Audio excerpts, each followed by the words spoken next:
who is going to talk about who is a stranger. And you can share your screen as you intend, George, and so you have about 50 minutes, 1 hour, and then we head on to discussion. Thanks a lot. Great, thank you. Yeah, there's my co-author's name. And I will jump in. The day after the conversation of the Theaetetus occurs, there are a pair of conversations depicted in the Sophist and Statesman, which we call the duology. Plato's anonymous lead character in the duology is a stranger said to be from Elea. The duology is the only appearance of this mysterious stranger in Plato's writings. The statesman and sophist are united in being the first two parts of the stranger's answer to Socrates' curious question about the people where the stranger comes from, whether, according to their division, they think of them all, sophist, statesman, and philosopher, as one, two, or three kinds. The stranger says it is easy to answer. Where he comes from, people think they are three kinds, but that drawing the distinctions between them is laborious. The duology leaves readers expecting a third dialogue, the philosopher, and wondering why there is no such dialogue. Given the substitution of the stranger or Socrates as the main speaker, why is Socrates made on the one hand to raise the question whether sophist, statesman, and philosopher are the same or different kinds, yet on the other hand, fail to participate in any way in the stranger's laborious work there? They are three kinds, the stranger answers, which contradicts Socrates' identification of the true ruler with the philosopher in the Republic. In the Sophist, the stranger reveals the shadowy kind of thing that sophists are. This stranger shows himself to be an expert at the method of division, a method different from Socratic elenchus. To give his account, the stranger needs to show that false belief is possible, which is contrary to a conclusion Socrates reached the day before in the Theaetetus. In the Statesman, the conversation with the stranger continues without even a coffee break from where the sophist ended. The stranger now turns to the task of identifying what kind of thing the statesman is. As a first answer, the stranger's divisions identify a divine shepherd of humans. This divine shepherd might fit an alternate cosmos, but the stranger shows it does not fit our cosmos. He goes on to reveal a kind of expertise at statecraft that the stranger thinks is suitable for humans of his time and place. Plato never gives the stranger a name, face, or clear affiliation, raising questions about what he philosophically represents in these two dialogues. This paper focuses on the question, who is the stranger? After setting out at length about a dozen pages of relevant background, we'll make a three-part division of mutually exclusive answers to this question that have appeared. One, the stranger might represent an Eleatic turn in Plato's philosophical development. Two, again, the stranger might be interchangeable from Plato's point of view with the character Socrates. Three, or he might indicate a false lead or a record of honest perplexity in Plato's methods or results, which are presented as a test or even a jest, some suggest, for his readers. There are problems leading us to reject all these answers. Then we set out three other answers that are mutually consistent. The stranger, like Socrates, is a dramatic character who does not present an authorial point of view as found in an essay or treatise by a philosopher today. Two, the stranger presents a judicial verdict on Socrates' life's work.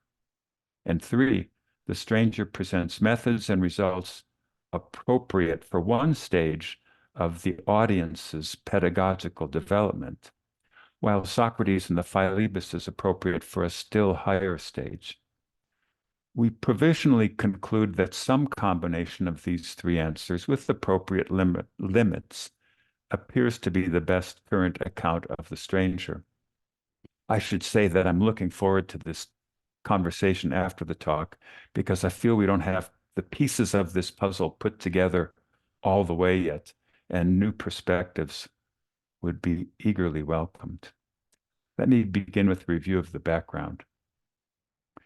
Let's go back to the Theaetetus, a prequel to the Sophist, because it gives clues to Theodorus's possible motive in bringing the stranger to speak with Socrates in the following day, and because the Theaetetus, in describing Theodorus, makes use of a famous distinction drawn by the divided line in the Republic.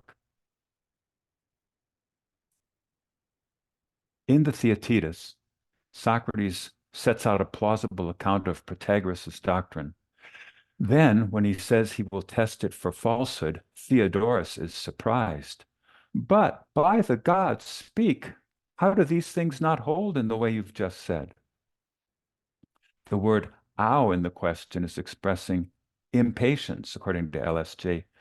Campbell glosses it as, you have proved that it is so. Is this position now to be reversed? Theodorus is depicted as surprised and impatient that Socrates will test Protagoras' account after setting it out so plausibly. Theodorus was a friend of Protagoras, indeed a close enough friend that Socrates assumes that Theodorus is the executor of Protagoras' estate. This friendship gives one explanation of Theodorus' surprise and impatient, which is that Theodorus cannot imagine that anyone could criticize a close friend of his.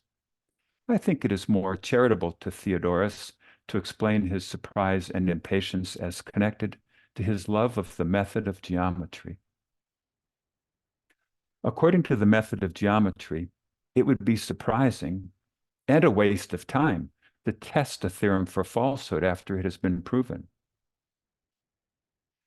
Socrates' reply to Theodorus gives no support to the friendship explanation, but it does support the methodological explanation. Socrates begins his reply to Theodorus by calling him, quite simply, good at being a philologos. I conjecture that Socrates' implicit contrast is that Theodorus is not a dialectikos. At the second highest level of the divided line, the Socrates of the Republic describes the hypothetical method used, for example, by geometry, used as a method that is unable to examine the truth of its own axioms. He contrasts it with the highest level, the dialectical method, which does not rely on any assumptions on the part of the one leading the inquiry. Socrates defends his statement that Theodorus is a philologos with a contrast between two such methods. You're a philologos, Socrates says, because you suppose that I'm a sort of bag of arguments, and that after pulling one out with ease, I'm going to state how things do not hold in the way Protagoras teaches.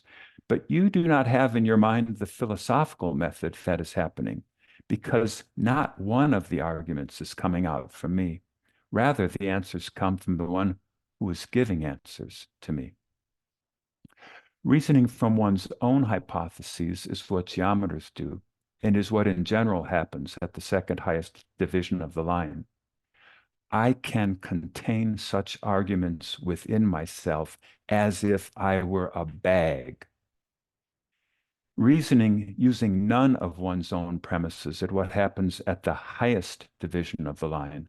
According to this method, not one premise can come from the dialectician. In this sense, the method is unhypothetical. Theodorus says of himself and some unnamed others, we on our side somehow headed rather quickly away from abstract arguments to geometry. Yet, Theodorus does pay attention to philosophy. He shows reflective ability when he says, that seems to me the chief point on which Protagoras' theory is convicted of error, though it stands convicted also when it makes other men's judgments carry authority, and these turn out to involve thinking that Protagoras' statements are completely untrue. And Theodorus is aware of philosophical trends when he says, in Ionia, the philosophical controversy is growing very considerably. Heraclitus's friends are chorus leading for this theory for all they are worth. That's Rowe's translation. Theodorus seems to have enough experience of philosophical discussions to criticize the methods of the Heraclitean school of philosophy. If you ask them a question, they pull out a set of riddling little phrases from their quiver, as it were, and shoot them off. If you try to get hold of an explanation of what they've said, you'll only get hit with another. Indeed, Theodorus is experienced enough to have the confidence to correct Socrates. When he says, they're students, what a wonderful notion. With people like that, there is no such thing as one becoming another student. Socrates knows Theodorus and presumably knows his participation in philosophy. I take it that Socrates is not criticizing Theodorus for doing geometry, but for thinking that the method of philosophy is the same kind of thing as geometry, namely, to contain entirely within oneself a bag of arguments. Theodorus is willing to listen while Socrates elicits results from Theaetetus, but he refuses to be questioned himself, saying, the man is my friend. I could not consent to have Protagoras refuted. Theodorus is pleased with the efforts Socrates makes to defend Protagoras against objections. He says Socrates must be joking to self-deprecate the defense. He praises Socrates' rescue attempt is made vigorously. Socrates takes this opportunity to finally persuade Theodorus to get into the wrestling ring with him. To persuade him, Socrates says, do not refuse from feelings of grudge to benefit yourself and me at the same time by putting your skin in the game. This prohibition gives us evidence that Theodorus is feeling some ill will towards Socrates. And Theodorus, now participating in the discussion, complains after Socrates' next objection, we are attacking my friend too much. Let us sum up. Theodorus is practiced at the geometrical bag of arguments method. He seems unwilling to practice the dialectical method. These will be two similarities that he has to the stranger. Theodorus feels that Socrates has criticized his friend too much. Perhaps Theodorus brings the stranger with him the next day because he retains some ill will or grudge towards Socrates and wants to see Socrates refuted. That's just a piece of the puzzle, a possible piece. Here's more background. Xenoi in Homer. The word xenos, or xenos, I'll try to say, has several related meanings in English. A xenos is a human being, not a god. A stranger, whom reverent persons see as under the protection of Zeus, god of care for strangers. This meaning and the duty of care for strangers gave rise to two derivative meanings, guest friend, xenos philos, and host, a xenodokos. When you give hospitality to a xenos stranger, they become your xenos guest. You become their xenos host, and you each become a kind of friend to each other, a xenos guest friend. When it is the single word xenos, the meaning, be it either of the inverse relations guest or host, or the symmetric relation guest friend, is determined by context. The root meaning of the word xenos is stranger. Visitor is not a derivative meaning, nor is it a root meaning. Not all visitors are strangers. Not all who are called stranger are visitors. Moreover, as a word of direct address, where Greek would use the vocative case, visitor is hardly idiomatic in English. In contrast, the word stranger is a well-attested idiomatic use in English, just as the vocative thene is a well-attested idiomatic use in ancient Greek. Let me skip down a little. There's 200 instances of the word xenos in the Odyssey. Strangers in the Odyssey are often, like the Eleatic stranger, directly addressed in the vocative case. The Iliad is only 12 instances of the word in no vocative forms. We see the word most used in the Iliad in the homecoming, where loyal slaves, Odysseus' son Telemachus and his wife Penelope repeatedly treat courteously the unknown homeless stranger who appears at their door uninvited. Despite their hospitable treatment of the stranger and their addressing him as Xenos, the enslaved persons and the female Penelope do not have the social standing to become hosts and form a guest-friend relationship. Telemachus, because of his standing as leader of the household, does become the host of the stranger. In contrast, the irreverent suitors and the disloyal slaves individually and collectively repeatedly treat the stranger Odysseus with insolence. Setting the homecoming aside, there are 11 other meetings in the Odyssey where a vocative form is used to address a stranger. 5 of those meetings involve the goddess Athena in the guise of some mortal or other. Here's a little more background. Epiphanies in Homer. As Athena tells Diomedes, a mist veils mortal eyes that prevents them from distinguishing the divine. When for one reason or another the mist does not entirely obfuscate a mortal's senses, the mortal glimpses the divine forces that govern the world and so experiences an epiphany. According to the authority Turkeltaub, he goes on, because Athena describes the mist as an individualized phenomena, as something which does not so much conceal the gods as wrap mortal eyes in a shroud that marks their mortality, the mist is liable to differ from mortal to mortal. In Homer, only the greatest heroes ever experience epiphanies, while for the common soldiery, the gods always remain distant and mysterious. Here's an important discussion of an example of an epiphany in Book 17 of the Iliad, during the battle over Patroclus's body. The Achaeans are on the verge of pushing the Trojans back behind their walls against Zeus's plan when Apollo disguises himself as Periphas and encourages Aeneas to greater feats of valor. Aeneas recognizes him by sight despite his disguise.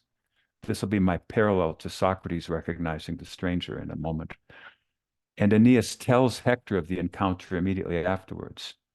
Only Aeneas recognizes the god Apollo. Others see only the human Periphas. And Aeneas tells another of his epiphany. They say this is a parallel I'll draw. Aeneas is a demigod, which explains why mist does not wrap his eyes in a shroud as it does the others. But exceptional mortals can recognize divinity. In particular, Odysseus is able to see a god where others see no one at all. Socrates is not a demigod like Aeneas, but he is exceptionally full of insight, like Odysseus. So at last, let me turn to the opening lines. Theodorus's introduction. In the first sentence of the Sophist, Theodorus says, "We bring a Xenos here." My translation takes the indefinite adjective ina with the verb of bringing, agomen, so that the tonde loses its demonstrative definiteness and simply means here, this place here, a synonym for deiro. It is rare for the indefinite adjective tis and the demonstrative adjective ode to modify a noun together, as tonde tina in this passage modify xenon. PLG finds only 2 other instances where there were no intervening words. One is in Euripides' Andromache, a tragedy perhaps performed, it was performed before the time of the writing of our dialogue, when the chorus says, "What is in motion? What divine being do I perceive?" Some daimon treads here. Daimon hodet tis. The other instance is more striking since it is Homeric and features the same noun that Theodorus uses, xenos. It's in the Odyssey, After Telemachus and Nestor have halted their horses at the gateway of Menelaus's palace, Menelaus's squire Eteonius sees them. He goes to find Menelaus and he says to him, "A couple Zena are here. 2 men, but they are like the seed of great Zeus." Now, this raises a question for me. Why did Theodorus use this rare construction, which only appears in a Homeric and tragic context? Let me speculate about one answer.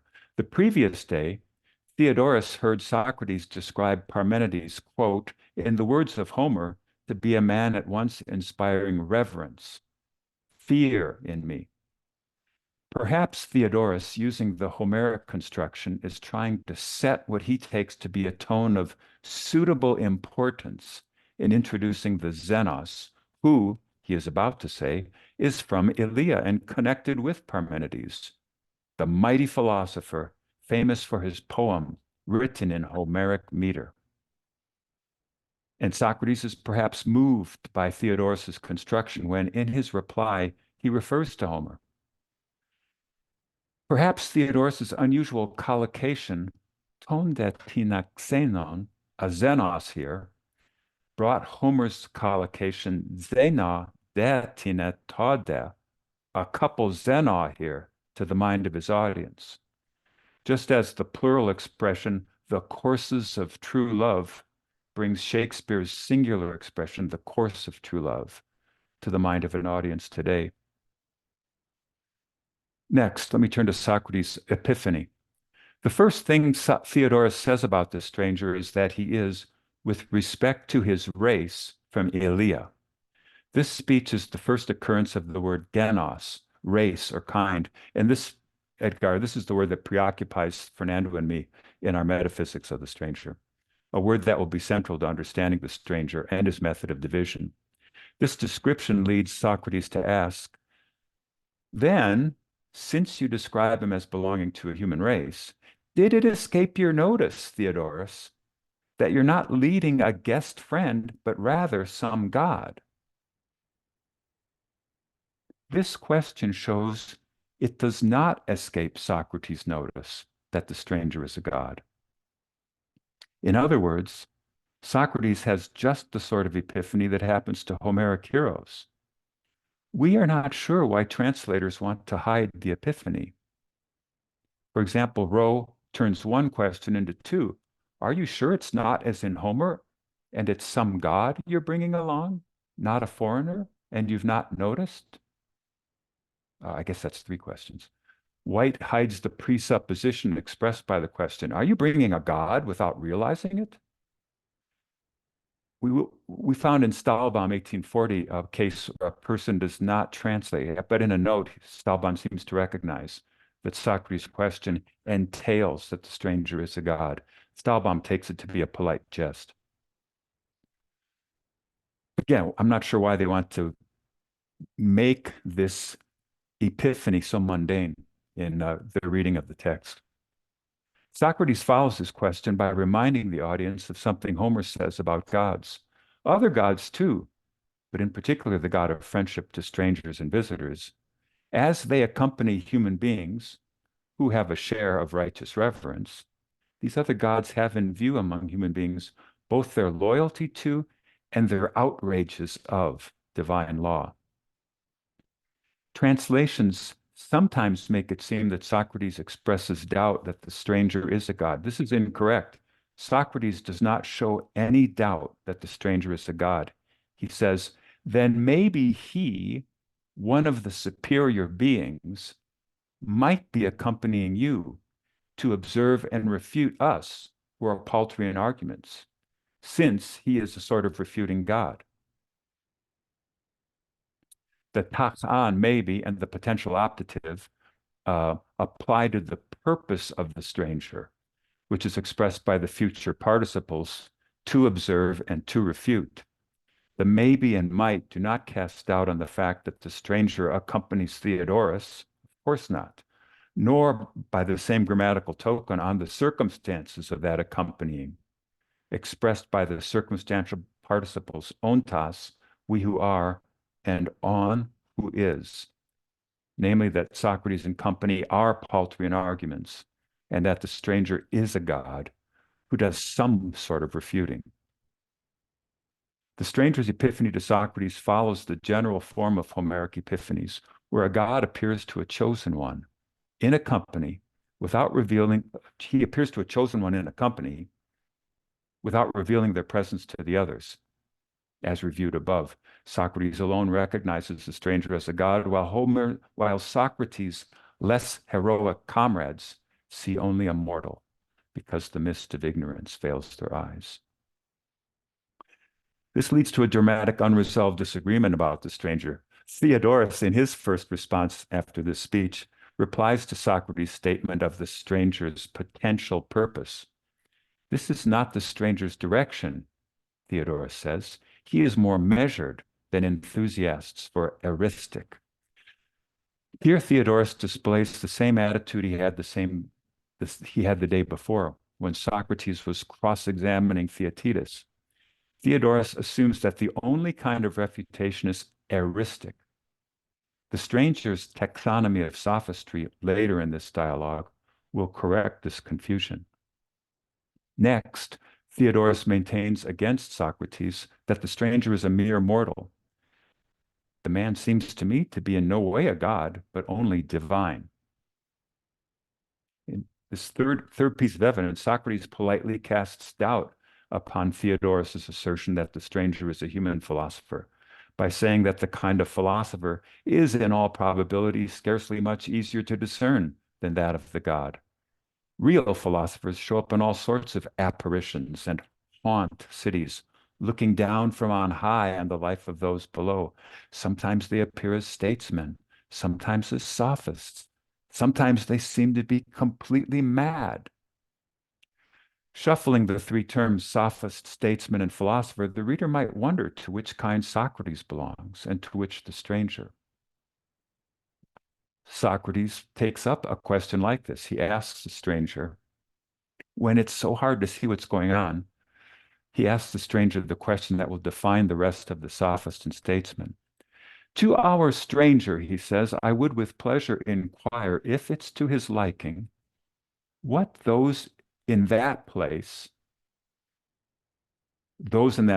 right? Theodorus thinks it's Elea, Socrates thinks it's some higher place where superior beings dwell. What those in that place were accustomed to believe and name these things, the sophist, statesman, and philosopher. Do they, where the stranger comes from, think that all these, sophist, statesman, and philosopher, are one or two? Or just as the names are three, did they divide also three kinds, one per name, and fasten a kind to each name? These three labels are possible answers to the question about the identity of the stranger and Socrates. By the way, I can't resist mentioning the emphatic position of hen in the question, hen, panta, tauta, and nomiston. Do they think all these are one? That question is laugh out loud funny. Socrates is asking about the number of things, asking a question, asking it to somebody associated with the celebrated monists. Maybe I'm the only one who laughs out loud.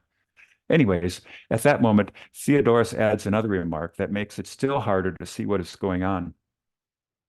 He says they had already asked the stranger this same question, right? How strange is that? And the stranger did not answer them, although the stranger had said that he had heard enough about it and that he had forgotten nothing of what he had learned. Why would Theodorus and his company have already asked the stranger this question? In sum, there are a lot of mysteries in the opening, making it impossible to resist asking, who is this stranger?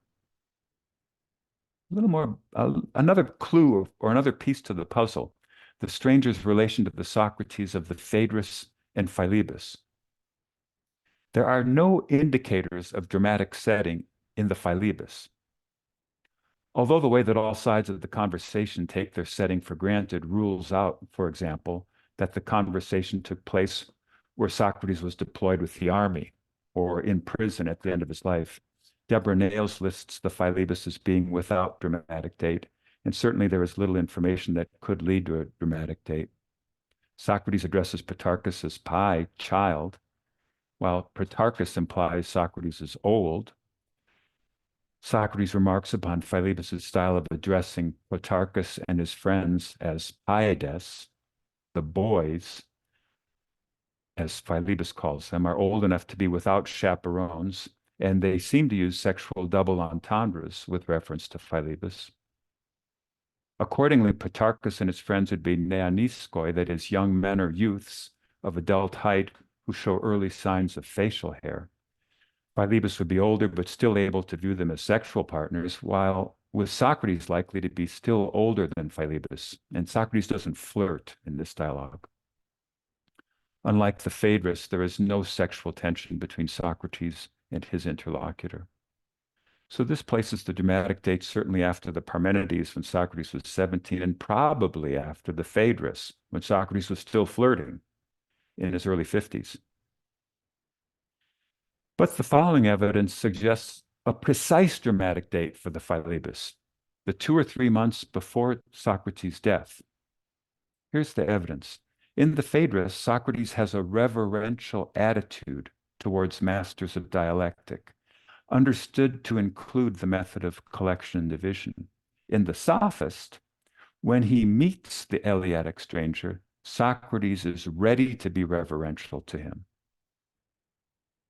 In the Philebus, Socrates continues to value the method as a gift from gods, but he pointedly says that the method has escaped him many times, and he no longer talks about godlike masters he'd like to meet. Instead, Socrates in the Philebus uses the method himself with seeming mastery and with no reference to a desire to learn from masters. The best explanation of Socrates' change in attitude and his self-confidence is the stranger. This means that the Philebus is set in the month or two after Socrates listened to the stranger, but before Socrates' trial, roughly in May or June.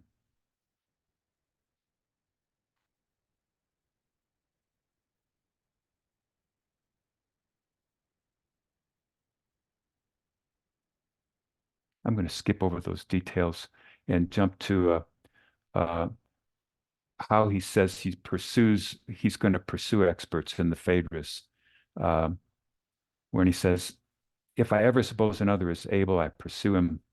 If the dramatic date of the Phaedrus is 418 to 416, at this point in Socrates' life, the only master dialectician he has ever met was more than 30 years earlier, Parmenides, in August 450, when Socrates was 17.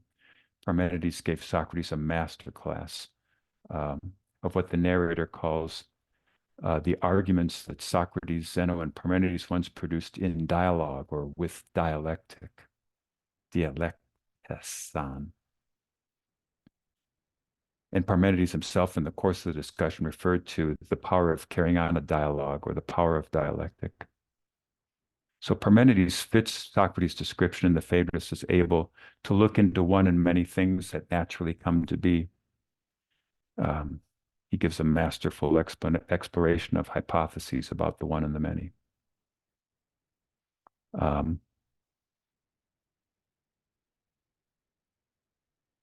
So this past experience of Parmenides might explain Socrates' reverential attitude that he shows in the Phaedrus, where he says he'd follow a dialectician as if he were a god. More than 15 years after the conversation of the Phaedrus, Theodorus the geometrician introduces Socrates to the stranger. Socrates at this moment still remembers with admiration the utterly beautiful arguments of Parmenides. So Socrates retains his reverential attitude towards masters of dialectic into the Theaetetus. In the Philebus, Socrates states that there is not and could not be a finer way than the method of collection and division. This is an important point. Is it finer than dialectic, I want to ask? But then he discounts his statement, saying that the method of collection and division many times now after escaping has left me desolate, at an impasse. Socrates continues to revere the method, saying that it is a gift of gods to human beings, and he reveres men of old who were mightier than us, who dwelt nearer to the gods. But he no longer speaks of a desire to learn from present-day masters of dialectic. He no longer speaks of himself as paltry in arguments and in future to be refuted by a master, as he did in the beginning of the Sophist. This difference in Socrates' attitude between the start of the Sophist and the dramatic date of the Philebus calls for explanation, and the only explanation we can see is the stranger. There is no other master of dialectic Socrates meets or alludes to meeting after his day with the stranger in the few months remaining of his life who could have caused that change. For purposes of dramatic date, I can leave aside the question how the stranger produced this change. Did Socrates absorb the stranger's wisdom as an apprentice watching a master? Or did Socrates recoil from errors he observed in the stranger's technique? In whatever way the stranger explains Socrates' change, we have to set the Philebus after Socrates' meeting with him. There is additional evidence for such a late date in literary allusions within the Philebus to the stranger. For example, there is the odd image in Socrates' locution at 16b, quoted above, of the way of collection and division escaping Socrates. The odd use of the verb escape in connection with collection and division seems to be a backward reference to the 8 instances of feugo with and without prefixes in the stranger's 2 dialogues. For example, in the Statesman, the stranger describes his conversation in the Sophist this way: the argument escaped us, and other instances. Since Socrates spent his last month in prison, a dramatic date for the Philebus after the day with the stranger leaves a window of only 2 or 3 months when the conversation could have occurred. At last, thank you for waiting so patiently, let me turn to a critical review of the main alternative interpretations. Ryle at different times defended the first 2 alternatives. First, in Plato's Parmenides, he presents the view that points to an Eleatic turn in Plato's thought. This is Ryle, so slight a part does Socrates play in the Parmenides, Sophist, and Statesman, and so slight also is the positive role given to any known Socratic theories in those dialogues or in Theaetetus, that the natural inference would surely be that Plato had discovered that certain important philosophic truths or methods were to be credited not to Socrates, but to the Eleatics. Zeno is the teacher now, and not Socrates. In dramatically central doctrines about statecraft and falsity, the stranger disagrees with the Socrates of the Republic and the Theaetetus. Suppose, as the Eleatic turn assumes, Plato has come to believe that certain important philosophic truths or methods are to be credited not to Socrates, but to the Eleatics. Namely, Socrates was wrong about the nature of statecraft and wrong about the nature of falsity, and Socrates' method is archaic. This alternative has difficulty explaining why Plato returns in the Philebus to a Socrates who knows the method of division and who continues to use the elenchus as a method. Why does the stranger not lead this inquiry into the highest topic of philosophy, the form of the good? Why is Socrates not the stranger, the speaker leading the Philebus? Another part of the puzzle, another piece to account for. 27 years later, in Plato's Progress, Ryle directed himself to the other end of the interpretive spectrum. This Ryle ignores the differences between Socrates and the stranger and focuses upon similarities between them. To the question why Plato replaced Socrates with the stranger, Ryle speculates in answer first that Plato had originally composed a trilogy of the Theaetetus, Sophist, and Statesman with Socrates as the main character in all 3 dialogues. Ryle posits that in the Academy, the dialogues were presented in performances and that Plato was the one who played the part of Socrates. Ryle's hypothesis, on top of the speculation, is that Plato, already very old, became ill after playing Socrates in Theaetetus. As Plato could not appear before the public, he quickly created the character of stranger to replace Socrates in the Sophist and Statesman so that he, Plato, could be replaced by a friend, or an actor. In contrast to Ryle, 1939, who reads the stranger as a mouthpiece for Plato, with a new Eleatic philosophy different from Socrates' philosophy, Ryle in 1966 reads the stranger as marking no significant difference from Socrates as a mouthpiece for Plato. According to the first reading, Plato's philosophical methods and results are moving beyond Socrates to new insights. According to the second, the Socrates of the Theaetetus and the stranger are interchangeable, each is equally a mouthpiece for Plato. The second answer, that Socrates and the stranger are interchangeable, has even greater difficulty explaining the doctrinal disagreements and the difference in method between Socrates and the stranger. There are at least three main points of contrast between the form of conversation of the stranger and Socrates. First, the stranger proposes a new model of dialogue instead of the active interlocutor, which we find in typical Socratic dialogue. The new method requires someone who does not create problems, who is merely obedient to his rein, the leather straps that you use to control a horse. Second, the stranger does not test the beliefs of the interlocutors. In fact, the interlocutor is replaceable. His individuality, beliefs, and values are of minor importance. The two boys are represented for philosophical purposes as functionally interchangeable. In the Sophist, Theaetetus assures the visitor that young Socrates can take over his role if necessary, and this is exactly what happens in the Statesman. Third, as Friedlander notices, there is a resulting change in dramatic tension between a Socratic conversation and the stranger's exposition. While the tension between the stranger and his partner is reduced practically to zero, another tension is generated between the almost indifferent conversation on the one hand and Socrates, who is silent, listening to it on the other. It's another part of the puzzle. There are also differences in the goal of the conversation. The stranger's goal is not to show that the interlocutor is confused or wrong or ignorant, with an ulterior motive of converting them to a life of philosophy. The stranger's goal is, as first stated, to oblige his hosts with an exposition in answer to Socrates' question.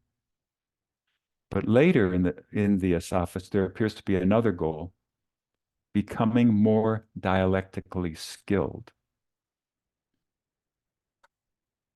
The stranger also criticizes the friends of the forms. The Socrates of the Phaedo and the Republic, at least, is one of these friends.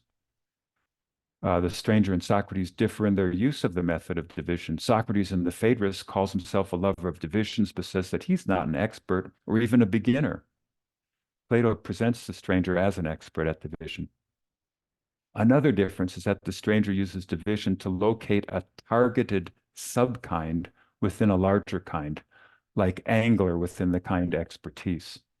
He leaves his starting kind knowledge largely unexplored, except for the path through it to angler or sophist or statesman. In contrast, Socrates in the Phaedrus and the Philebus uses division to understand the starting kind itself by giving its taxonomic structure in enough detail for the inquiry at hand.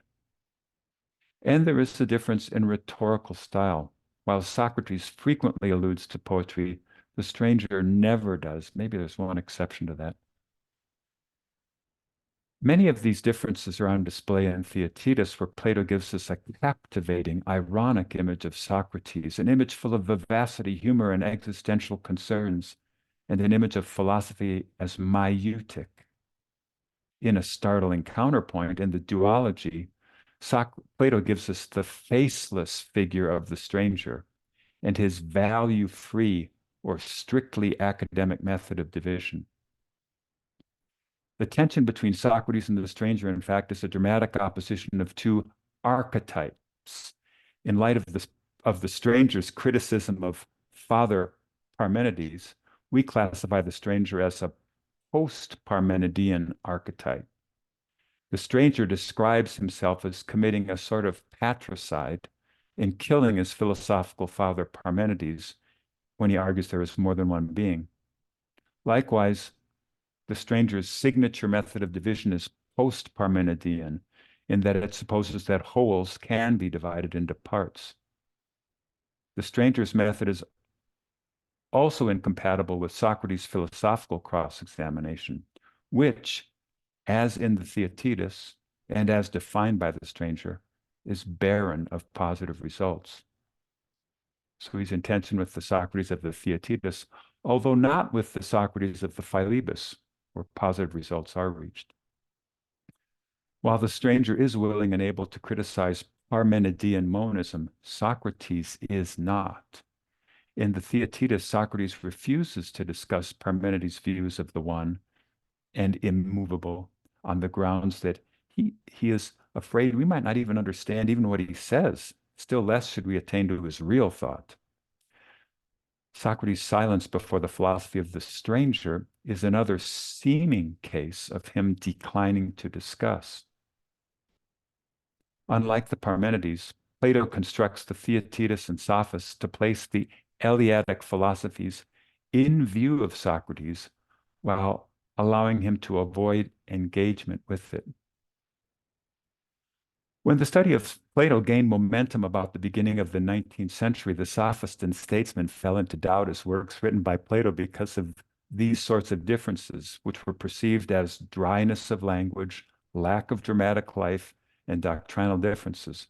But there is no serious doubt today about authenticity, which raises questions.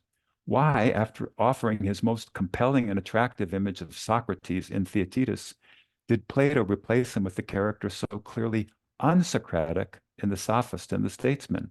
Why, in contrast with his famous loquacity, his insistence on asking annoying questions, does Socrates stay quiet, listening to things that would certainly make him react as a gadfly in another context? This conspicuous silence is a dramatic device used many times in tragedy. It creates a focus of attention outside the main scene. There is, for example, Cassandra in Aeschylus's Agamemnon. Like Socrates, Cassandra seems to have something to say, but Cassandra finally bursts into cries and words after a long time and ominous silence. Socrates keeps his words to himself forever. Why does Plato leave us wondering what Socrates would say? These questions lead us to the third answer, a false lead. On the assumption that these dialogues give us a character who is a mouthpiece for Plato, there is a third possibility.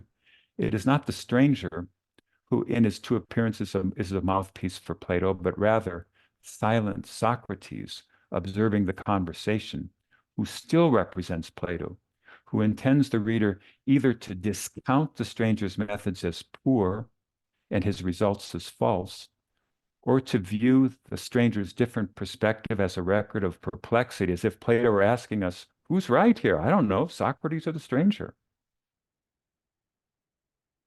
This third alternative faces its own difficulties. Plato has a much better vehicle than the duology to make a record of perplexity, namely the aporetic dialogue. Socrates might have considered alternatives, as he did the day before in the Theaetetus, and raised explicit problems with them all. If the stranger is to be seen as obviously false or even ridiculous, it is not plausible that Plato would have written about the stranger at such length. And again, the Socratic dialogue is a much better vehicle for showing up a character's pretenses to wisdom as laughable. Finally, this alternative cannot explain why this inferior or dubious method of division was a trademark, as it were, of the curriculum of Plato's Academy, as was recognized by contemporaries of Plato. At last, let me propose some new alternatives for you. There is a common view that the sophists and statesmen are deficient in dramatic style. It is true that they lack the sorts of dramatic elements found in, say, the Theaetetus or Phaedrus, just as these contain different elements than found in, say, the Symposium or Phaedo, and those in turn differ from, say, the Lesser Hippias or the Ion. Rather than see Plato as deficient in styling the sophist and statesman, it is better to assume that we as interpreters have perhaps been deficient in appreciating the drama of the stranger's two dialogues. Just as Socrates was in Elenchus, the stranger in Divisions is a brand new literary character, neither to be judged by the norms of the other. The better question, we believe, is not why Plato abandoned the dramatic dialogue form, but why Plato created yet another genre of drama, call it the Eleatic or post-Parmenidean dialogue, in addition to the Socratic dialogue. We take it for granted that the Socratic dialogue as a philosophical vehicle is a masterpiece of form and content, and Socrates the personified representation of a method and a philosophical ideal. Socrates is never a mere character, but a philosophical character, embodying in his life and attitudes a philosophical ideal. Our hypothesis is that the Eleatic dialogue, as a philosophical vehicle, is likewise a masterpiece of form and content, and the stranger is the personified representation of a different method and different philosophical ideal. Socrates avoided authoritatively teaching, even as he elicited positive theses from his interlocutors. Likewise, Platonic dialogues allow Plato to avoid authoritative teaching, even as he gives compelling arguments for positive theses. If we do assume that Plato did not create one character in each dialogue as a mouthpiece, we avoid some difficulties facing alternative interpretations. But there still remains the question why Plato created in these dialogues, in particular the Theaetetus, Sophist, Statesman, and Philebus, the tension between two different philosophical methods with their different results. To answer this question, we must still face the questions implicit in the opening of the Sophist. Is the stranger a philosopher who understands truth and being? Is Socrates? Can they both be? I think the dramatic interpretation would go too far. I think we all agree if it makes the connection between Plato and his leading speaker or another character the same as the relation between Aristophanes and any of his dramatic characters. Likewise, it seems to me the relation of a tragic playwright, like, for example, Sophocles, to his characters Creon and Haemon, is different from Plato's relation to his characters Socrates and the stranger. The Antigone shows us a Creon and Haemon who are in some respects each right and wrong as they come to be irreconcilably at odds with each other. If Sophocles has a coherent view, neither Creon nor Haemon could by himself be a mere mouthpiece of that view. The Theaetetus shows us that the doctrine that knowledge is perception is at the same time a doctrine that knowledge is not perception. So Protagoras is in no clear sense right to hold the doctrine that knowledge is perception. And Socrates' conclusions, for example, that knowledge is not perception and is not true belief, are in no clear sense wrong. Socrates might by himself be Plato's mouthpiece, in a sense in which Creon cannot by himself be Sophocles' mouthpiece. So there's a limit on the dramatic solution. Well, let's look at a judicial solution. Socrates addresses the last words of the Theaetetus to Theodorus. Now I must go to the porch of the king Archon to meet Meletus's indictment, the one he has brought against me. But in the morning, Theodorus, let's meet here again. The stranger's duology, Sophist and Statesman, reports that next day's conversation, the Sophist beginning with these words, "According to yesterday's agreement, Socrates, we have duly come." Thus the Theaetetus dramatically precedes the stranger's leading performance in the Sophist and Statesman and links his duology to the tetralogy reporting the trial and death of Socrates, Euthyphro, Apology, Crito, and Phaedo. Plato's insertion of these words means that the Theaetetus and the stranger's duology are separated by an event that will trigger the trial and death of Socrates. And Socrates wonders if the stranger, whom he recognizes as divine, might be there to pass judgment upon him, since he is a sort of refuting God. Socrates' speech suggests that he will in some way be put on trial by the divine stranger. The dramatic setting upon the event that triggers the courtroom trial suggests that Socrates' philosophy will be given a trial somehow parallel to the courtroom trial. In that case, Theodorus's possible malevolence in bringing the stranger to such a parallel trial would then correspond to Meletus's possible, we can be more certain, Meletus's malevolence in indicting Socrates. If the trial is parallel, the negative verdict in the courtroom might also find a parallel in the stranger's findings, which in turn would suggest a further parallel that we are to see the stranger's verdict, like the verdict of the Athenian jury, as mistaken. But this reading does not fit well with the stranger's divine status. As a better alternative, the stranger and the idealized philosophical conversation might be seen in contrast with the earthbound legal rigmarole. On this alternative, Socrates is being examined by a divine being like Minos and Rhadamanthus and Aeacus and Triptolemus and all the other demigods, not an imperfect human jury, just as he hoped in the Apology. The stranger does define Socrates' activities, as you all know, in his sixth definition of the sophist, as the examination of the empty beliefs of one's wisdom, which is typical of the Socratic practice of Philonous, become what the stranger calls the noble family of sophistry. We can follow the intertextual allusion to Socratic Philonous at Sophist 230a. They interrogate someone on any subject in which he thinks he has something to say. The purging effect of this procedure renders its patient gentle in their relationship with others and also modest. Plato's language here, hemeruntai and aisune, recalls Socrates' verdict on what will happen to Theaetetus in that dialogue if he continues to be barren. You will be less hemeroteros in your modesty, not thinking that you know things that you don't know. The stranger's verdict upon the purifying sophist as noble vindicates Socrates' practice of Philonous. The stranger, being divine, is able to distinguish base from noble sophists and gives an accurate verdict of Socrates as not corrupting the youth.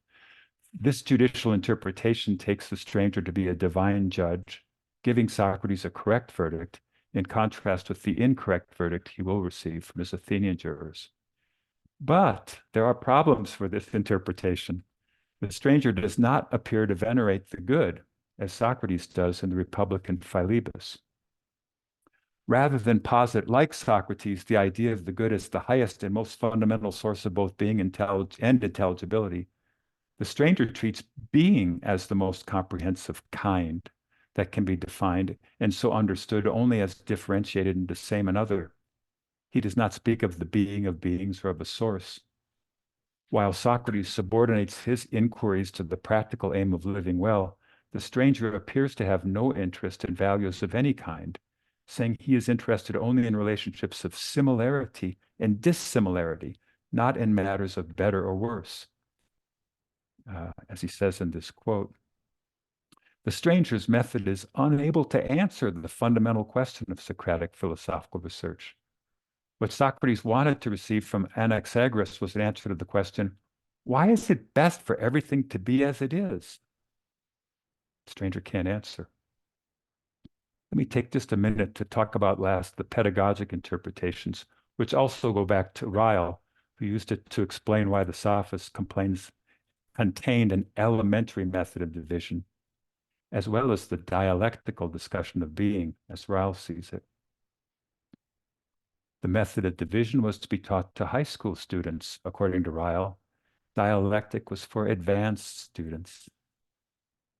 The pedagogic interpretation explains the different methods of Socrates and the stranger as corresponding to two different stages of education for the audience of the dialogues. The two stages in some ways correspond to different stages of ascent from the cave that Socrates describes in the Republic.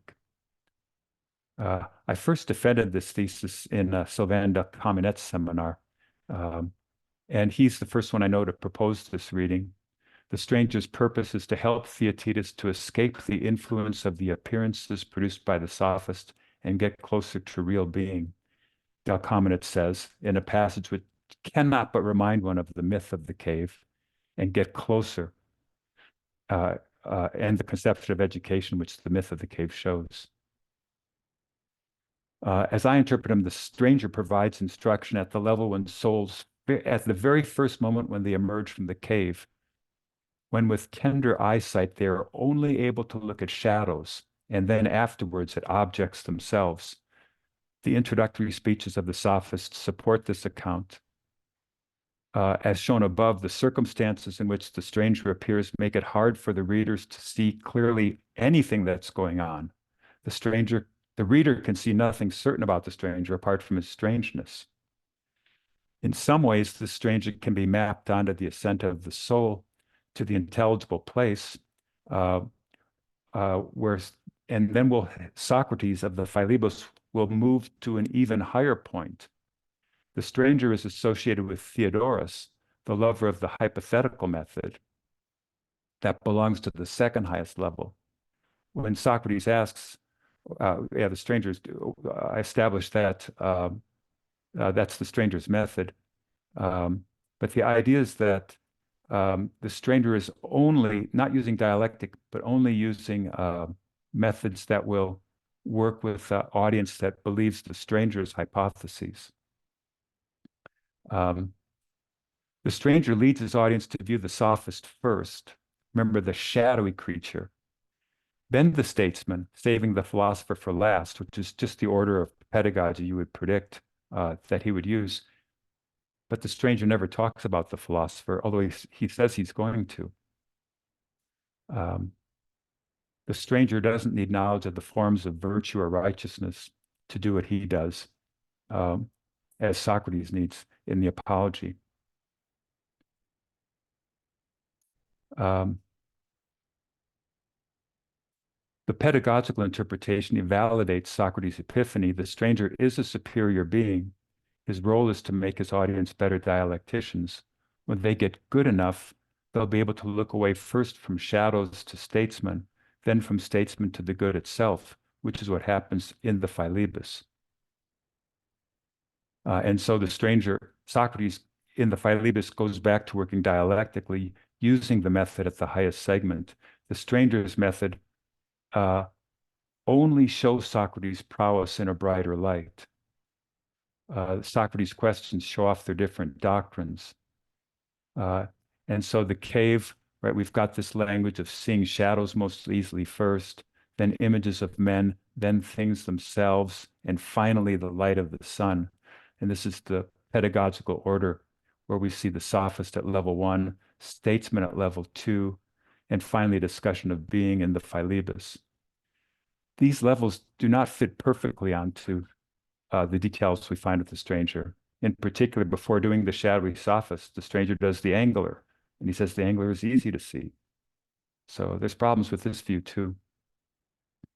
In conclusion, let's accept that Plato maintained to the end the Socratic belief that to defend a point of view on any subject is to assume a privileged position of authority. Plato's use of dramatic dialogue allows him to avoid that position. And it seems possible to explain some aspects of the duology with the judicial and others with the pedagogical interpretation. But that's as far as I've gotten on this project, and I look forward to your comments. Thank you very much. Thank you, George, for this wonderful and very probing talk about the stranger. And so we open now the time for discussion. Please raise your hand.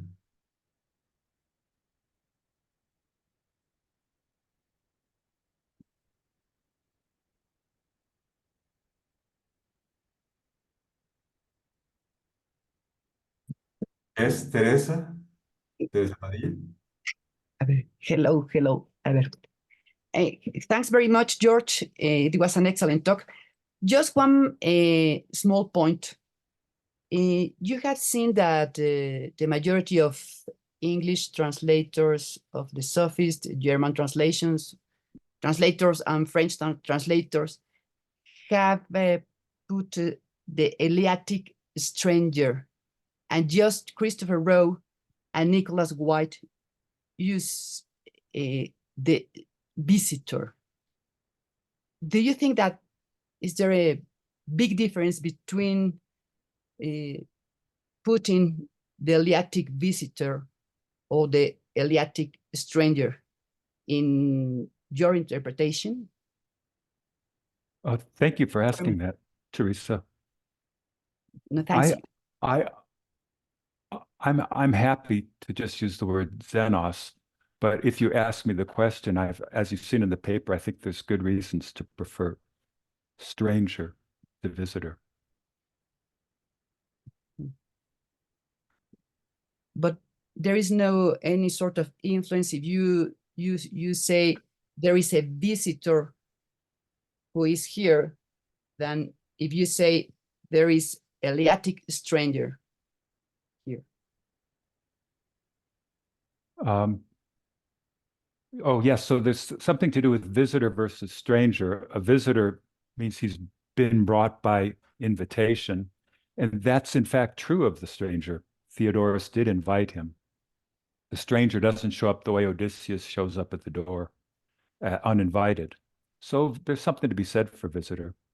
But you ask about Eleatic, and putting Eleatic in front of it is a reference, I suppose, to Theodorus's claim that he's from that nation, the nation of Elea, and that he's familiar with that school of philosophy. So again, the use of those terms I don't see as I don't see them as greatly misleading us as we try to solve the puzzle of who the stranger is. I don't see them as really helping us solve it either. Certain uses of those. I don't know if that answers the question for you. Yes, thanks very much. And I need a very small point. Do you think that all the, as you call this sort of Eleatic dialogues, do you think that they represent a sort of self-criticism of Plato himself to his idea of philosophy and dialectic itself?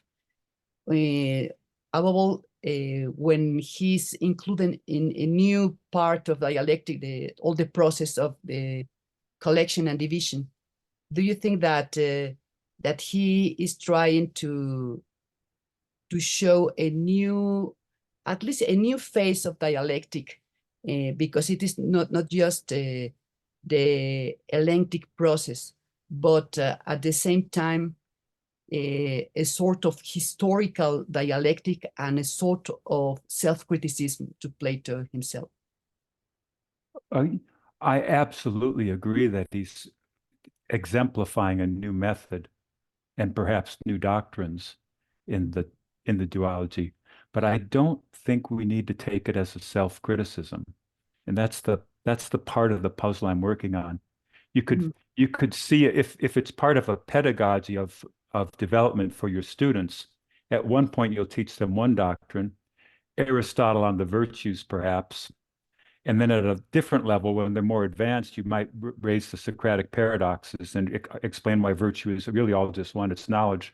And it's not really a self-criticism. You have a spokesperson with one method and another spokesperson with another method, and you might defend them as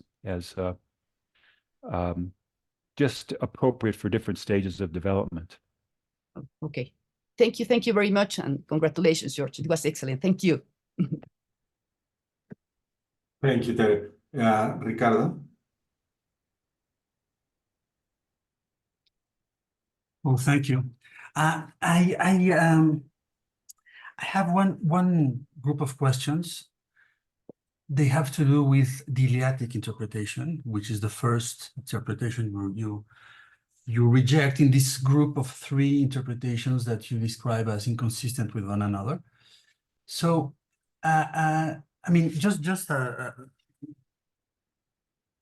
clarificatory question. I mean, what is exactly your criticism to this interpretation, which is, I mean, its main proponent, I understand, is Ryle. But so why what's your main argument against this line of interpretation? That's a good question. And in sum, my argument was that the Philebus, my first premise is to argue that the Philebus is presented at a later dramatic point, and it's led by Socrates, and it has to do with the highest topic, the nature of the good. And if Plato had taken an Eleatic turn and thought, oh, the Eleatic turn means everything before this was in some way inferior, and we're now at a new higher level of understanding with better methods. Then the problem is how to explain the Philebus. Was there another turn? Did he turn back again? I mean, of course, Ricardo, the text underdetermines the interpretations. That's possible. And of course, it's possible the Philebus was written before, and it's got nothing to do with these other dialogues, and it shouldn't be seen that way. It shouldn't be seen in read in connection with this. But that was my argument, such as it was. Okay. So, okay, fine. Now I have one question to Ryle, actually, no, and I mean, I agree that your argument is your objection is very good.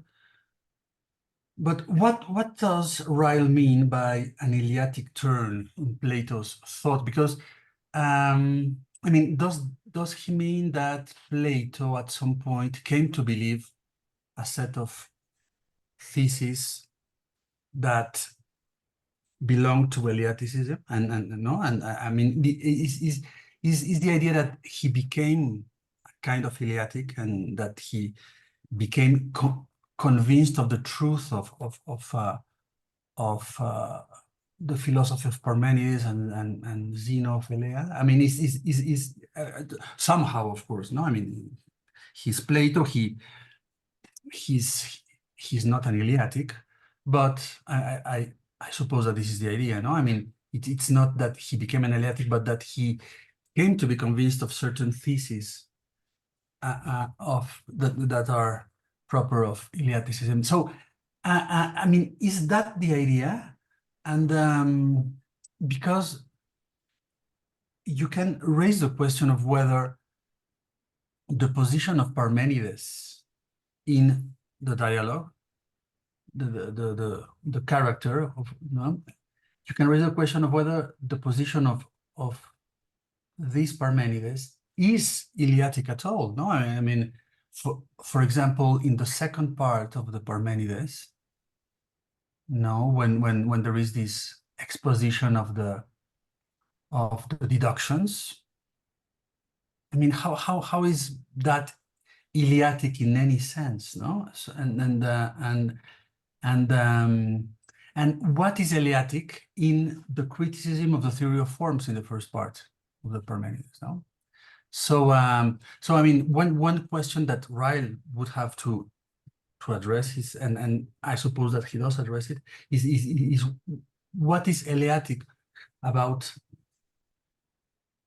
the Parmenides, the dialogues, for example, or about I mean, the statesman and the sophist. No, I mean, what is Eleatic about the position of the Eleatic stranger or visitor in these dialogues? So no, I mean, why? So these are questions for Ryle, of course, but I'm not. Do you know what his answer would be? Ryle's answer would be to these questions, George?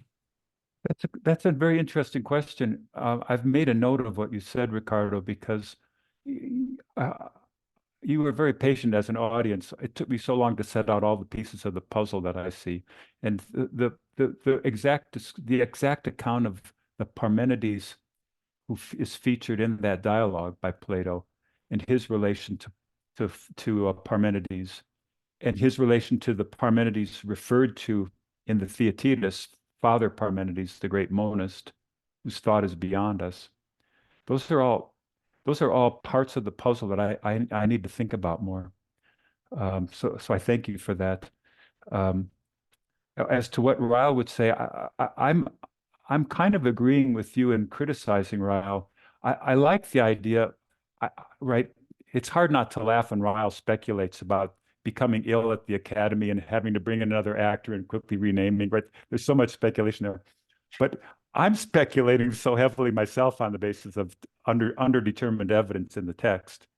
So my criticism of Ryle is more like you're saying, there are more pieces to the puzzle to fit together. And if we have a better understanding of those pieces, maybe we can get a little more confidence in the solution we eventually reach as to who the stranger is. I see. May I add a question, Edgar? Yes, a quick one, please. Yes, quick one. Yeah, yes. I mean, one way of I mean, one further point that I could make is this: is that your criticism of Ryle doesn't hinge on whether Plato, I mean, doesn't hinge on the question of what is Eleatic about these dialogues, no? Because your point is just that there isn't a change in Plato's thought. No, I mean, no. But a further criticism that you could address to Ryle is that, well, there was no change in Plato.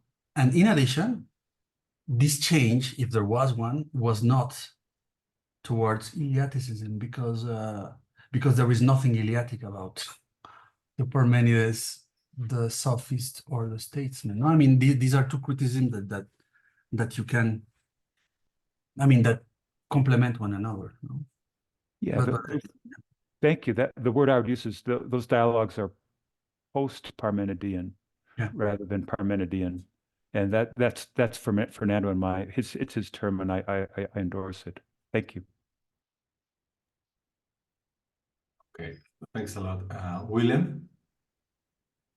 George, first of all, thank you for just a wonderful paper raising such profound questions in such an open-minded way, very unusual and very praiseworthy, it seems to me.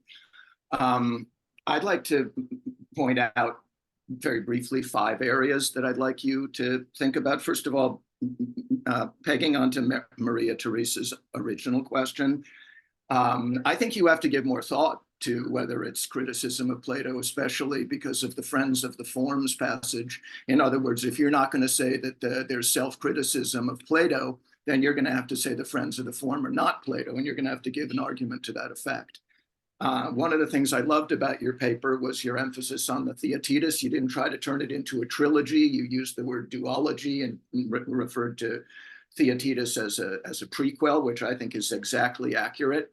The passage at 156a, where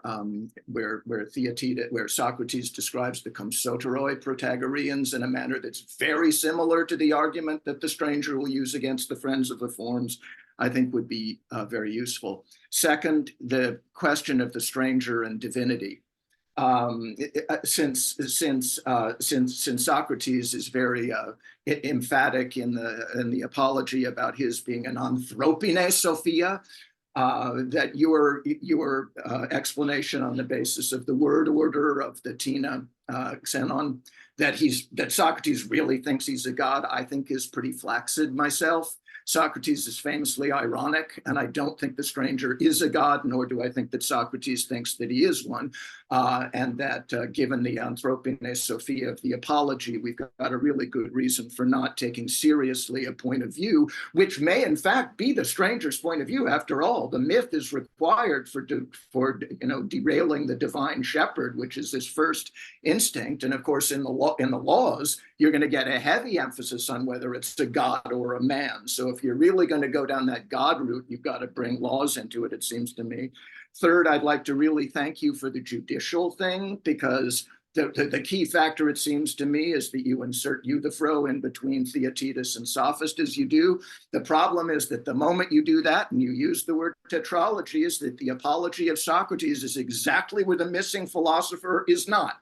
And that's a key factor, that if you actually are going to not take the simple developmental dodge and exclude Euthyphro from the question of the trilogy, you're going to have to deal with the apology being that which directly follows Sophist and statesman. Finally, your arguments about the Philebus, I don't know what to say. I mean, I guess I would just suggest that, first of all, in the 2 visions of Theuth, between that and the Phaedrus, that you have to deal with that. There's a reason I think that Nails is right, that there's no dramatic date for the Philebus, but there are many more parallels between the Philebus and the Parmenides than there are between any of the things that you pointed out. And I'm not just to throw a wrench in, I'm not at all sure that the Philebus Socrates isn't younger than he was as the accomplished young man in the Parmenides.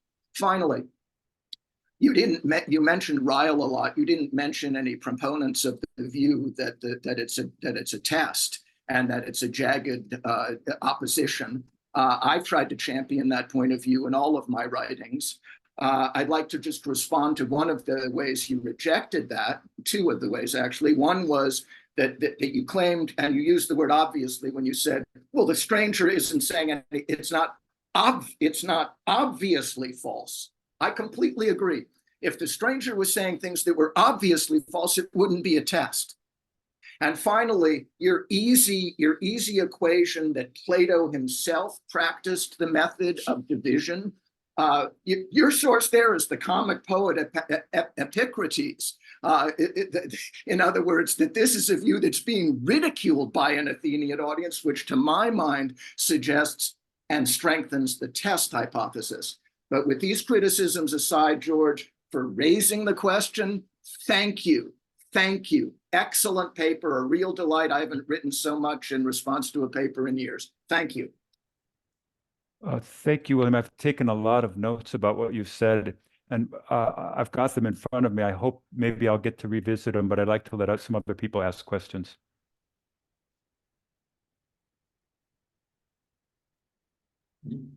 Yes. Okay. Sarale? Yes, Sarale, thank you. Thank you so much, George.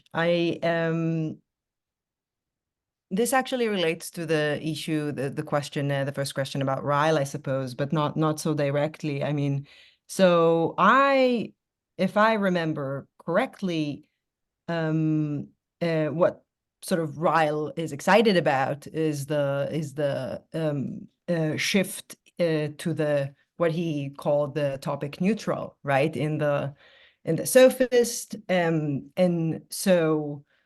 And that's the thing that they sort of sets apart from the childish stuff, the easy divisions, but that relates also to the question that I wanted to address to you, which is that so you talk about the method of collection and division roughly as if it was sort of one thing, and in some sense it is, but in another sense it isn't. So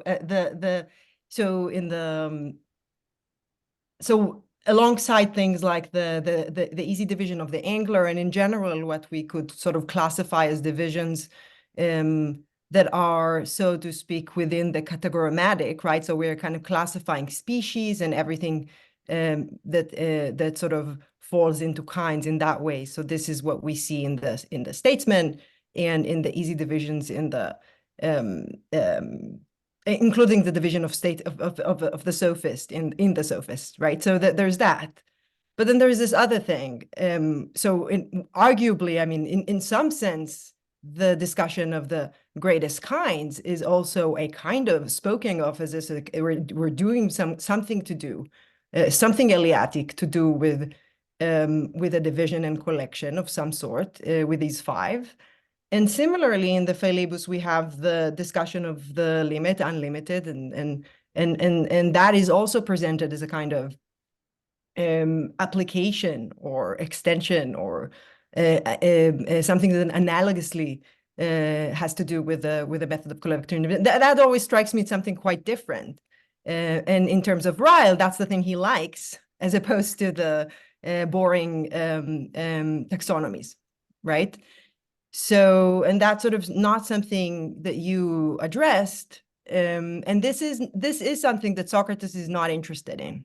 So you're right that you would be right to say it doesn't look like Socrates, at least in the kind of the Socrates that comes to mind first, not the Socrates that does whatever he does in the Philebus, is not one that engages in such inquiries. He specifically engages in ethical inquiries, and those are topic specific in some sense. And so that's just like, it's not, I want to put a question mark, but I'm just like kind of handing it to you as as a way of maybe if this is something that you are thinking about when you're trying to identify these two voices. It seems to me like in some sense, maybe that's the kind of a provocative way of putting it. It seems to me that on a deeper level, the divisions that the Eliadic stranger conducts when he does the thing that we can call categorematic or taxonomic, when he tries to come up with definitions of kinds of things, then he's engaging in something that is in point of, in kind of the philosophical character of it, is quite similar, at least in objective, to what Socrates is trying to do. Whereas the investigation of the greatest kinds and the discussion, the metaphysical discussion of limited and unlimited, and all that seems to be of a different order of magnitude, and that's maybe closer to the spirit, even though not in the methodology, to the Parmenides and so on. So that's like kind of another way of like perhaps carving the map. And what do you think about that?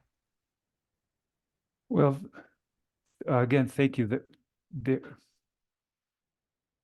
With regard to Ryle's distinction, and again, Ryle is my predecessor here with a pedagogic method. There's, for high school kids, the method of collection and division. And then when you get good at philosophy, you're going to do this really cool stuff that we see in the discussion of the greatest kinds. Ackrell responded to that, I think, within a year or two, and said, he calls it all dialectic. And there's no possible way you can separate these two methods out of the sophist. So whatever solution or reading we give of this, we have to avoid distinguishing these as a method of division as a juvenile method, and the kind of method used in the discussion of greatest kinds is a graduate school method. That kind of pedagogical count just won't work. And similarly, that follows for me, because listening to you discuss them, I realized that I haven't, and Fernando, I haven't thought enough about that particular way in which our account of method of division is as belonging to the very first moment when you first leave the cave and you start dealing with concepts, and you'll get better at dialectic and you do other stuff. I suppose the way we would have to deal with that is to say that good stuff doesn't happen until you move to the Philebus, and everything in the sophist, including the discussion of the greatest kinds, is going to be framed within the method, the value-free method, the bag of arguments method that we saw as part of the geometrical or hypothetical method. That's a beginning of an answer. And this bears, William, I haven't forgotten you on the self-criticism and the friends of the form. If it's appropriate to a pedagogical method, you might say given the method that the stranger is using, he can reach conclusions that are at odds with other conclusions, that philosopher and statesman are two kinds, not one, or that false belief is possible. And that follows from his bag of arguments method. And it's good for you to do this method as a student, because that's good pedagogy. And as you train yourself, you become better dialectically, and you'll get ready to see the sun eventually. Just as you expect that monkeying about with shadows and things when you first come out of the cave into the sunlight, it maps onto that language pretty well. But let me save other comments so I can hear other questions if possible. Thank you. Thanks a lot. Leslie?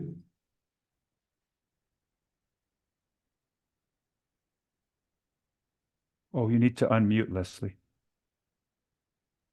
Okay, can you hear me now? Yes. Right, sorry about that.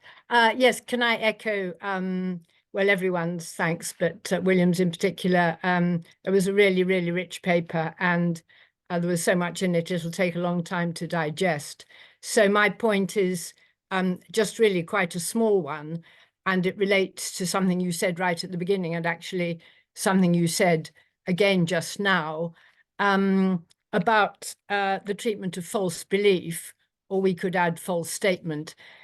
It seems to me not the case that there's a change of doctrine between the Theaetetus and the Sophist on this, because I don't think Plato was ever in any doubt that there was such a thing as false belief and false statement.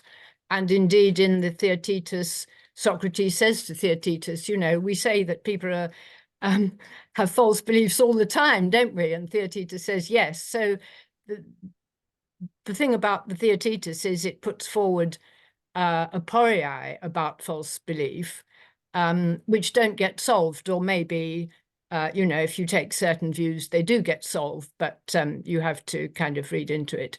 Whereas in the Sophist, actually, the emphasis is much more on false statement than false belief. But the hallmark of the Sophist, as Michael Frader said so eloquently in one of his papers, is that we get the aporiae and we get the solutions.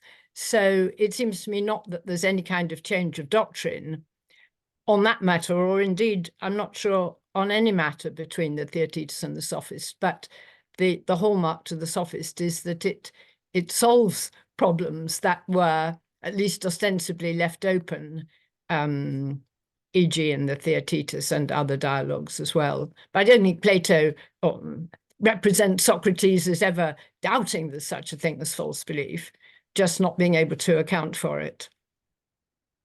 Thank you for that question. It's lovely to see you, Leslie. This goes back to my doctoral dissertation, and this is the second book project that'll come out. Here's the fundamental problem that I have. The standard reading is just as you said, the Theaetetus leaves aporia unsolved, and the Sophist solves them. The Sophist, in fact, doesn't solve the aporia.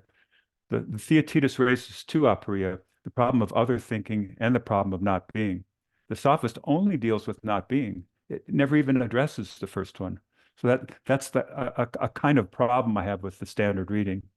And in fact, I have this view that false belief, judgment alone is enough, and false belief is impossible in some sophisticated sense that I won't even try to go into now. Probably it's indefensible, right?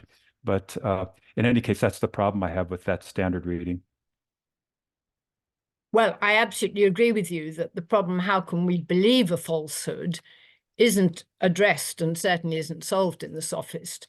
But how can a logos be false? That's the one that does get solved in the Sophist and is left unsolved, if you like, in the Theaetetus, though not addressed in so many terms. Yes, and as you might guess, I've got a little puzzle about that too. In both the Theaetetus and the Sophist, you get an explicit identification. False logos is just false belief. False belief, it's a logos uttered to oneself, right? So they're identified. And when the stranger defines how a logos, he keeps repeating, and this word Theaetetus is about you, right? It's about you. And that's the very weak link in the Theaetetus argument, where you can't really be thinking of Theaetetus. You can't have a thought about him. So you can see why I'm not persuaded that, well, at least he solved false logos, even if he hasn't solved false belief. I think they are one big problem, and the problem remains unsolved, at least at the stranger's level of methodology. That would be the promissory note that I'd give you as a beginning of a reply. Thank you. Thanks a lot, Christina. Yes, thank you, George. Thank you for an amazing paper and very, very rich and very thoughtful. I have, I think, two comments to make. One is about the Sophist in relation to the statesman. You seem to treat the Eleatic stranger the same in the two dialogues, and yet it seems to me like there is a huge development between the perspective that he takes in the Sophist and the one he takes in the statesman. In particular, in regards to the question of values and the good, because while in the Sophist, he is very clear that his collections and divisions are always looking at distinguishing like from like, he does differ from that majorly, especially in light of the myth of cosmic reversals, which actually, if we read it kind of behind the cloth of myth, you actually can even discern the fourfold ontology that is then developed in the Philebus, because you have a demiurge that's looking up at the forms that makes the universe. And then he even mentions the unlimited sea of indefiniteness or something like that. So that aside, the point is just that in the Statesman, there is, the whole discussion of the two different arts of measurement, relative measure versus due measure. Due measure presupposes reflection of the good. There is a lot of, virtue discussion and all that. So, that being, a thought about how you may want to kind of amplify the view that you have on the Statesman, either by saying that, he actually develops his views and comes to be more and more Socratic as he goes towards the Statesman or something, or something to that effect, I think. I don't know. I'd love to hear your answer to that, and then I'll mention another point. Oh, thank you. Yeah, I'm not at all ready to say that we have two Eleatic strangers. The way the solution to the problem has to be that it's one conversation on one day by one speaker, and there's no room for that speaker to develop. And by the way, you didn't mention this, Christina, but I want to say it's often said that the stranger is doing an open-ended inquiry, and that's not framed that way. The stranger knows what he's doing. Mhm. He knows he's leading the discussion. He's opening up his soul and showing us the bag of arguments in there, not looking for something new. Again, except as appropriate to a method with students, right? You might, with a class of students, might lead them to see a point, but it's not an open-ended inquiry in the same sense that it might be seen as. So I don't see development there. The two kinds of ways of measurement that happen in the Statesman is an important passage that I said nothing about, and I've made careful note of your point, because in contrasting Socrates concerned with the good and the stranger not concerned with the good, that passage, just as you said, Christina, is a data point that needs to be explained or discussed more. Yeah. So thank you very much. So the other point is kind of more, I don't know, open and open-ended. So it occurred to me that in the Theaetetus, in the digression about what it means to be a philosopher, there is a distinction drawn between the philosopher leader and then us, the philosophers of the chorus. Toi hento toionde coruntes, so us, the philosophers in the chorus. And so that expression led me to think that perhaps Plato wants to make a real good point here about how philosophy is to be done by different types of people with different philosophical aptitudes, with different temperaments. In fact, already from the Phaedrus, he's talking about there being 12 types of people, and they are following the 9 vocations, and only one of them is the vocation of a philosopher. But you can imagine a Zeus follower turning philosopher, an Ares follower turning philosopher, a Apollo follower turning philosopher. Sometimes it's a mismatch, sometimes it's whatever it is, but he envisions the possibility of there being a community of philosophers with different temperaments. So instead of assimilating the stranger more to the geometrician Theodorus, I'd rather just say, look, why can't we look at him as a philosopher of new stripes, part of the chorus, because we've got a bunch of them. And Plato is actually very interested in there being a community of philosophers, reason for which, even in the Sophist, he has the stranger converse with the Heracliteans and the Parmenideans. And, he very clearly would say, none of these is a Sophist, by the way. These are thoughtful thinkers about being. And I just like that they are so, diverse in their ways of pursuing being, that they can be just as strange as, just different temperaments. So, just a thought to think about in terms of the variety of philosophers that Plato wants to, welcome to the discussion or something. And so perhaps, this is, the stranger is just thrown there in there as like a distinguishable character that's neither like Socrates nor like Parmenides nor like Heraclitus, but just like, you know, sui generis, not specifically Plato's own mouthpiece, but just like another fellow human being that you'd enjoy chatting with or something. So, thank you. Thank you, Christina. Like the other questions, you've given me another piece of the puzzle to develop more carefully. The discussion of the philosophy and the Theaetetus is something that I can't ignore as I think more about this issue. And I like the point you made about the philosopher leader and the philosophers in the chorus as a possible way to inform what I've called the pedagogical interpretation of who the stranger is, right? He's the person appropriate at that level when you first come out of the cave and fight, and Socrates and the Philebus, when you're able to look at the form of the good. Best of all, of course, would be if I was able, looking at these pieces again, to think of a even better way to look at the puzzle than I've had. So thank you for that. Edgar, if my anxiety about not getting to the questions has been relieved, can I revisit some of William's nice, clearly stated questions? Yes, certainly, George. Yeah. I've made a note. I'll remind him. You can correct me, William. I know you made notes too.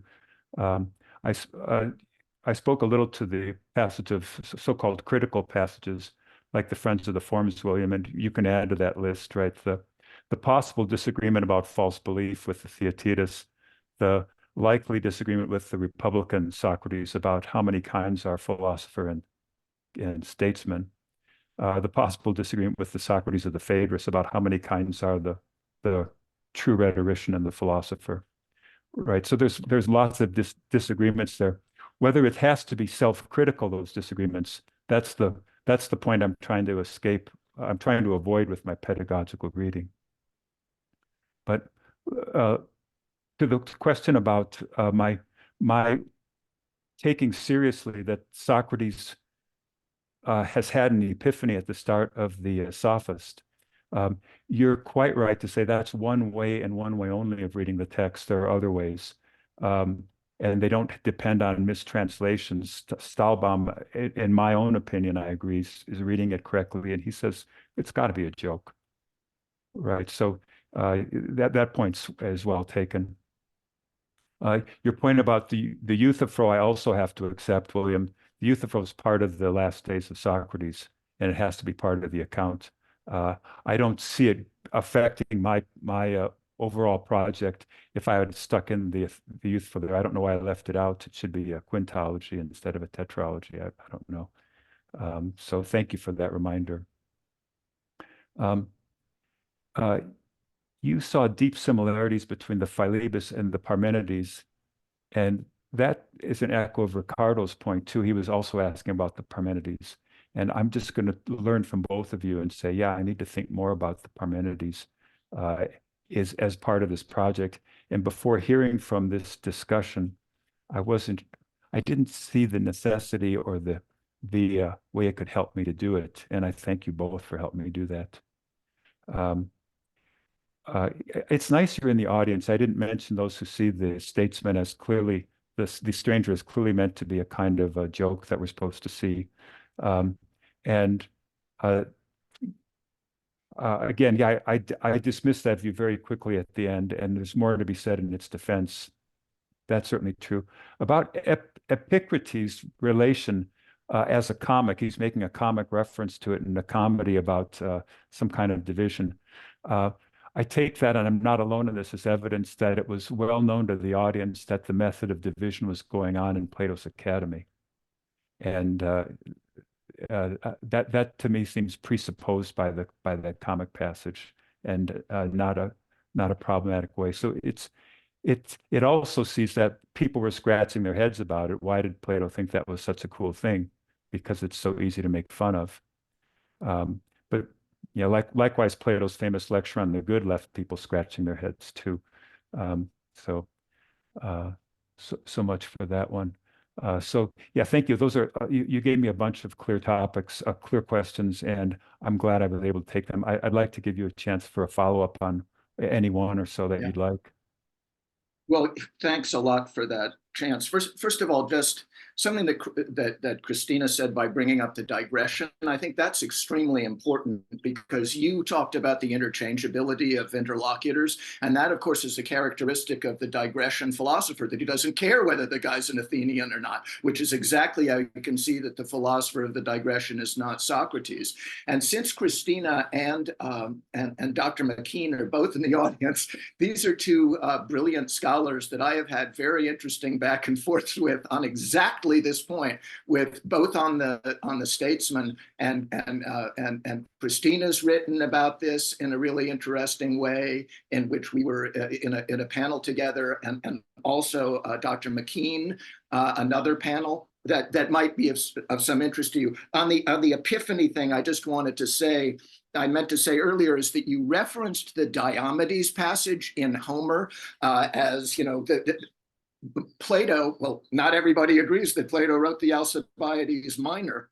I think he did, but there is that exact scene is described at length in the Alcibiades Minor at the end of the dialogue, where Alcibiades is confusing Socrates with a god, and Socrates is disabusing him of that, which I think would be relevant to your Epiphany passage, especially since you're already citing Homer. And then just the last thing is, just in defense, I don't know if Ricardo was saying this or not, but it seems to me that the one is the link between the Philebus and the Parmenides. In other words, that in the first hypothesis of the Parmenides, you've got a one that's absolutely unitary, has no parts, cannot be divided. And if that is the real one, I mean, if we're going to follow down the line of the Neoplatonists all the way from Moderatus to Plotinus and see that as something of special concern to our pal Plato, then that one actually is contrary to the theory of division and collection, because a one that's made up of many parts is not a one, and a one that can be divided into many parts is not a one. And so the Philebus, which not only blurs the being versus becoming distinction with the famous gegenemeneousia, or not only does that, but repeatedly violates the problem of the one and the many, which of course is emphasized very strongly at the beginning of the Philebus. So I think that if one were to make a Parmenides-friendly link to the Philebus, that would be the one. And by the way, the sophist is a mixed bag, because at one point the Eleatic stranger talks about the one as if it can't be divided, but then he also, in describing collection and division, rapidly falls back into a way where, you know, you're making a one out of many and a many out of one. And of course, he ridicules the late learners who insist that the one cannot be many and the many cannot be one, which, by the way, I believe is Plato's position, ridiculed by the stranger, which is why it is a test. Anyway, loved your paper, George. Thanks for giving me the chance to come back. You're very welcome. And thank you for the reference to Alcibiades Minor. And I'll repeat what I said to Ricardo. We clearly have to see these passages, these dialogues, Philebus, Theaetetus, Sophist, and Parmenides, even the Parmenides, as Ricardo emphasized, as post-Parmenidean, better described that way. Thank you. Thanks a lot, George. I just have a couple of small points on your paper, which was very interesting. The first one has to do with the introductory part, where you explain Theodorus's motive in bringing in the stranger, right? You say that in the Theaetetus, Theodorus seems to bear a grudge against Socrates, and then he brings the stranger maybe because he wants to have Socrates refuted. But I think that the introductory part of the introductory lines of the Sophists seem to go against this view, right? Because as soon as Socrates states the hypothesis that the stranger is theos elentikos, Theodorus rejects that, right? He rejects that he is a god. but he also rejects that his aim is to refute Socrates or anyone, because he said, well, that's not his tropos, actually. He's not heuristic in any way, right? And as you say, he seems to conceive of the Elenchos as merely heuristic. So I think that casts doubt on whether he would be bringing him as a possible Elenchos agent of Socrates. So I don't know what you say about this point. I thank you. I think I didn't see the importance of Theodorus insists that the stranger's not Elenchikos. That's a great passage, and I did not myself want to fail in my charity to Theodorus and see him as acting from a motive of grudge, but you've given me a nice textual support for that, because I don't think he's, I like your reading of it. Of course, it's always possible he's being ironic there, but that's not my route. I endorse your use of those lines, and I thank you. Okay. So there remains the interesting question: why Theodorus chose to bring the stranger, and why he had that particular conversation before he brought him, where he had asked him the very same question Socrates did. And right in my talk, I just sort of, look, this is really dark and confusing. Who the heck knows what's going on here? And I said that's one data point supporting, this is the point when we first come out of the cave into the bright light and we can't see anything. We need somebody like a stranger to train us to become better dialectically.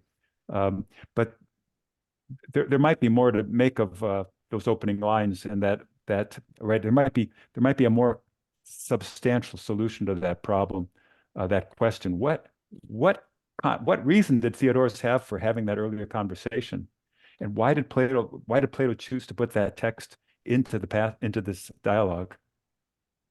Yeah, those are very, very hard questions, George. Thanks.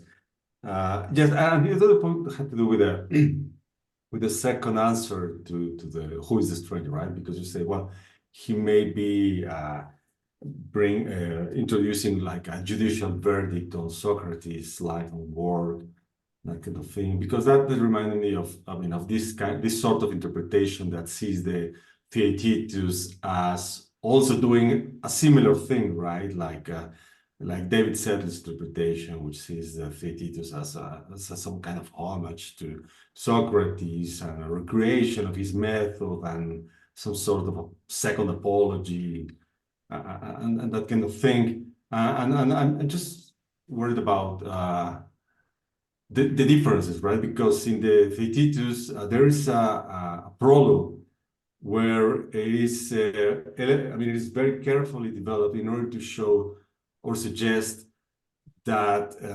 there's a conversation actually took place, because Socrates told that conversation to what's the name of this guy? Euclides? I don't remember. He told him the conversation, and he actually wrote the conversation. He wrote the book or a dialogue, and that's what we read.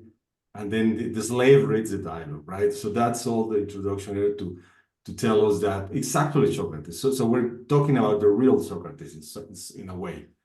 But in contrast, the Sophist begins right where the Theaetetus ends, but without any transition. So we're left wondering, well, is this still the slave speaking, or who is speaking after the slave finishes the Theaetetus, right? So it's like a dialogue it has a context, of course, it's very important, but in a sense it's something like in a void, because we don't know where does that conversation come from, right? In contrast to the Theaetetus. So what did you say about this point? Well, again, I thank you for reminding me about the question: who is speaking after the enslaved person finishes reading their account? What's contained in that text? There is a similar ambiguity at the end of the is it the Sophist or the Statesman, where it must be, yeah, the end of the Statesman, where it's not clear from the text if it's young Socrates, if it's young Socrates or Socrates himself who voices approval for the whole conversation the stranger has had. Right. And again, there's a deliberate ambiguity inserted into the text by Plato as a puzzle for us. Right. And it can be solved in different ways. Yeah, that's just another thing. I'm not sure I need to solve those two problems to reach a conclusion about who the stranger is, but maybe it'll fall out of it. Yeah, that's my thought. Thanks a lot, George. And I think we have run out of time, and I just want to thank you for this extraordinary talk and very stimulating and thought-provoking. And thanks everyone for coming to the talk, and see you. Thank you. Thank you, George. It was my pleasure, and I learned a lot. You guys gave me everything I wanted. I'm very grateful to have been here. Thank you all. Bye-bye. Bye, Edgar. And the recording will be available, right, in YouTube? Yes. Okay. Yes. The talk and the discussion has been recorded, as George agreed on, and it's going to be available on our YouTube channel. Just go to just look for SIFAR YouTube, and then you will be able to see it afterwards. Yeah, later today. So thanks. Very good. Bye, everyone. Bye.